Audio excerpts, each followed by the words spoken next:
देखिए 232 दिनों बाद बहुत बड़ी लंबी लड़ाई रही।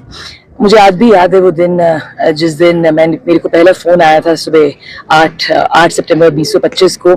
यही वो आई थिंक डाक बंगला था जहाँ हर जिसकी जो पिक्चर्स है हर जगह वायरल हुई पड़ी थी।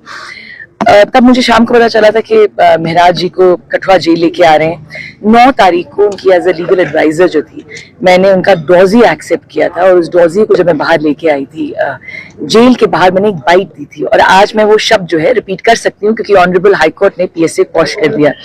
उस जेल के बाहर जो मैंने बाइट दी थी उसमें एक स्टेटमेंट दी थी कि माननीय डिप्टी कमिश्नर हरविंदर सिंह जी को कहा था कि आपने जो प्रेम पत्र महराज मलिक जी के लिए बनाया था, इस प्रेम पत्र को हमने बड़ी रिस्पेक्ट के साथ एक्सेप्ट किया है। इसको हम पढ़ेंगे, लीगल टीम बैठेगी और उसके बाद हम जो है कोर्ट में इस मैटर को कंटेस्ट करेंगे। मुझे आज भी याद है कि स्टेट की वकील ने बहुत गर्मा गर्मी करी मेरे इस शब्द पे, क्योंकि मैंने वो प्रेम पत्र शब्द जो था वो यूज कर दिया था। देखिए वो शब्द मैंने इसलिए यूज किया था as a spokesperson of the party. Maharaj Malik मेरे लीडर हैं, तो मेरे लीडर जब अरेस्ट होंगे उनके ऊपर एक गलत ढंग से पीएसए लगाया जाएगा, तो मैं उस डॉजिए को मैंने तो प्रेम पत्र बोला था हरविंदर सिंह जी का। उसके बाद मुझे याद है किस तरह से हमारी एक जद्दोजहद रही कोर्ट में, कितनी मुश्किलें थी, कितने लोग नेगेटिव बोलते थे, ट्रोल करते थे, हमें सवाल करते थे, इतने सारा फोन कॉल्स आते थे। लीगल टीम की अपने आप ही एक बहुत लड़ाई थी एवरी डे। सबसे पहले मैं आप लोगों के माध्यम से हर उस इंसान का, आम आदमी पार्टी के हर वॉलंटियर का शुक्रिया अदा करना चाहूंगी जिन्होंने हमें पॉजिटिव वाइब्स दी। हर उस महराज मलिक जी के चाहने वाले का शुक्रिया अदा करना चाहूंगी जिनकी वजह से हमें इतनी हिम्मत मिली 7-7.5 महीने इस केस को कंटेस्ट करने की। हर दिन मैं महराज मलिक जी से रोज बात करती थी and he was very particular about his constituency. जब भी उनसे मिलने चाहती थी उनका पहला सवाल उनकी कॉन्स्टिट्यूएंसी के लिए होता था। मुझे कहते थे ma'am I am least concern, मुझे जितनी देर तक ये जेल में रखें, मगर जब तक कि मुझे जेल में रखेंगे मेरी कॉन्स्टिट्यूएंसी सफर करेगी। आज मैं बड़े गर्व से कह सकती हूँ कि 23 फरवरी को ये मैटर रिजर्व किया गया था और 27 अप्रैल को मैंने डिप्टी कमिश्नर हरविंदर सिंह जी का जो प्रेम पत्र था वो जो क्वॉश हुआ ऑनरेबल हाई कोर्ट से। जी हाँ, मैं उसको प्रेम पत्र कहूंगी क्योंकि बड़े ही सहजता के साथ, बहुत ही रिस्पेक्ट के साथ हमने उस डॉजिए को एक्सेप्ट किया था। And I still want to say that the honourable high court, honourable justice Wani has been very kind to pronounce such a brilliant order. 27 को ये ऑर्डर प्रोनाउंस हुआ, 28 को महराज मलिक जी बाहर थे, बल्कि 27 को ही शाम को तकरीबन 10:15 साढ़े 10 बजे हम जेल के बाहर थे। जो भी हमारी रिक्वायरमेंट डॉकेट जो प्रिपेयर करना होता है वो सब हमने ऑनरेबल जेलर साहब को दिया था, मगर उन्होंने कहा because of certain security concerns जो थे महराज मलिक जी को रात को नहीं छोड़ा जा सकता। दिस मैटर मुझे नहीं पता था जब तक हमारी जो पूरी लीगल टीम जिसमें राहुल पंत जी थे, शेख शकील अहमद थे, मुजफ्फर खान जी थे, दिन रात सबने मेहनत करी, जुल्करनैन चौधरी, तारिक मुगल, सब ने एज ए टीम वर्क किया और ऊपर वाले की बड़ी मेहर रही कि महराज के अच्छे अमालों की वजह से कुछ कर्म हमारे भी जुड़े थे कि आज जो था फाइनली महराज मलिक जी के फेवर में ऑर्डर आया। एक ग्रीवेंस मुझे जरूर रहेगा, रात 2 ग्रीवेंसेस रहेंगे। जिस दिन मैं कठुआ जेल से निकली, मैं ये किसी जेलर साहब के बारे में कुछ नहीं कह रही हूँ, बट आई एक्सपेक्टेड कि एटलीस्ट महराज मलिक जी की गाड़ी के आगे, जिस गाड़ी में हम लेके आए थे उनको, एक पायलट होती और उनकी प्रॉपर सिक्योरिटी होती। कोई भी एस्कॉर्ट उनको नहीं दिया गया। इस चीज का मुझे मलाल रहेगा। आज भी जब हम आए there was no escort with mister Maharaj Malik. वो सिर्फ ही is a very popular face in Jammu and Kashmir. Jammu and Kashmir क्या, पूरे इंडिया में एक बहुत बड़ा पॉपुलर फेस है। और सबसे बड़ी बात, महराज मलिक सिर्फ एमएलए नहीं है डोडा के, महराज मलिक आवाज है, प्रेसिडेंट है आम आदमी पार्टी जम्मू कश्मीर के। उनका ओहदा किसी आम एमएलए के तरह नहीं है। इसलिए मुझे बड़ा बुरा लगा जब मैंने सुबह देखा कि किस तरीके से there was no escort that was given to mister Maharaj Malik, बल्कि एस्कॉर्ट देनी चाहिए थी महराज मलिक जी को, वो नहीं थी।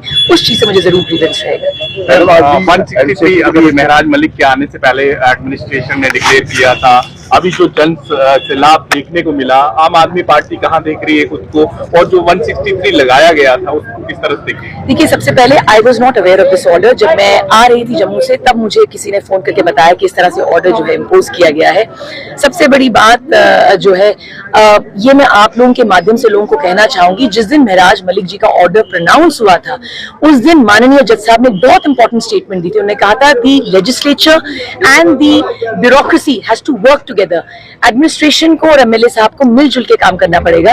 तो आप, मुझे लगता है ये आप सवाल मुझसे नहीं, डिप्टी कमिश्नर डोडा से पूछें कि उन्होंने ये इस तरह का सेक्शन क्यों इम्पोज किया था। बट हैविंग सेड दैट, हम चाहते थे कि हमें परमिशन मिले। I personally spoke to honourable SSP Doda. उन्होंने मुझे बताया भी था कि कोई कर्फ्यू तो उन्होंने इम्पोज करना नहीं है, but due to certain security concerns permission was not given.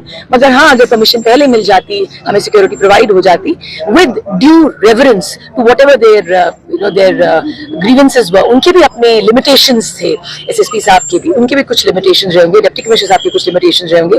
अच्छा लगता अगर हमें अलाउ कर देते, हमारी सेंट्रल लीडरशिप भी यहाँ पे होती। और मैं आपके माध्यम से लोगों तो कहना चाहूंगी कि जो लोग ये कह रहे हैं कि आम आदमी पार्टी ने सपोर्ट नहीं किया महराज मलिक को, मैं आज महराज मलिक जी की पेशे से एक वकील तो जरूर हूँ, मगर मैंने एक टीम वर्क में महराज मलिक जी का केस कंटेस्ट किया और ओपीएस से क्वॉश करवाया।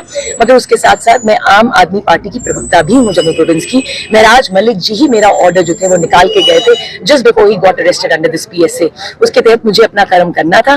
तो एज अ स्पोक्स पर्सन मुझे लगता है मेरा एक मैसेज जरूर रहेगा एडमिनिस्ट्रेशन को, दैट वी एक्सपेक्टेड कि वो कोऑपरेट करेंगे। और अगर जो लोग हमें क्रिटिसाइज करते हैं मेरी पार्टी को, आम आदमी पार्टी को, कि नहीं सेंट्रल लीडरशिप की कोई हेल्प नहीं, मैं क्लियर कर दूं, अगर इमरान हुसैन जी, अगर संजय सिंह जी, अगर अरविंद केजरीवाल जी हमें लीगल टीम को सपोर्ट नहीं करते तो शायद हम श्रीनगर ये मैटर कंटेस्ट नहीं कर पाते। There was immense support from the central leadership of the Aam Aadmi party. Ma'am, आप आम आदमी पार्टी की स्पोक पर्सन है जी, जम्मू प्रोविंस की। जिस तरीके से आप जानते हैं कि लगभग जो है 7 MP जो आपके हैं जिन्होंने भाजपा ज्वाइन किया है, जी, उसको किस तरीके से देखते हैं? देखिए, दे आर ट्रेटर्स, वो गद्दार लोग हैं, उनके बारे में क्या बात करना। मुझे लगता है मैं अगर उनके बारे में 1 मिनट भी बात करूंगी तो वो मेरे टाइम की बेइज्जती होगी। मैं महराज मलिक जी के बारे में बात करूंगी कि महराज मलिक, जो मैं हमेशा कहती हूँ, वो आम आदमी पार्टी के धुरंधर हैं। और जब भी मुझे लोग कहते हैं कि आम आदमी पार्टी का क्या फ्यूचर है जम्मू कश्मीर में, मैं एक ही तरीके से कहती हूँ कि महराज मलिक जिस तरीके से इस पार्टी को आगे लेके जाएंगे वही तय करेंगे इस पार्टी का फ्यूचर। लीगल टीम में आपने इस केस को भी स्टडी किया है, आपने ये केस भी लड़ा है, क्या आप कंपनसेशन के लिए भी करेंगे? देखिए, we had asked for a compensation. ये जो पूरा ऑर्डर जज साहब ने दिया, माननीय जस्टिस वानी साहब ने जो ऑर्डर दिया, ये 87 पेजेस का ऑर्डर है। I will be very honest, पिछले 5 दिन से मुझे टाइम नहीं मिला वो पूरा ऑर्डर पढ़ने का, क्योंकि मैं कोर्ट में थी। जो भी जज साहब ने कहा वो मैंने आप लोगों तक बताया कि सबसे इंपॉर्टेंट बात जो उन्होंने कही, उन्होंने स्टेट को देख के कहा कि एमएलए के अपने प्रिविलेजेस होते हैं। उन्होंने ये भी कहा कि डिप्टी कमिश्नर डोडा ने अपनी ईगो जो है वो ज्यादा ऊंची रखी, वो नहीं रखनी चाहिए थी। और उन्होंने ये भी कहा कि ब्यूरोक्रेसी और लेजिस्लेचर को एक साथ काम करना है। बाकी जो कॉम्पनसेशन की बात है, as such nothing has been awarded, मगर फिर भी the legal team will sit together and we'll decide. See, that has to be decided by Mr. Malik, क्योंकि हमने मलिक साहब के ऑर्डर्स के हिसाब से चलना है कि वो क्या चाहते हैं। मैम, आप एक एडवोकेट है, आपने इस केस को स्टडी किया है।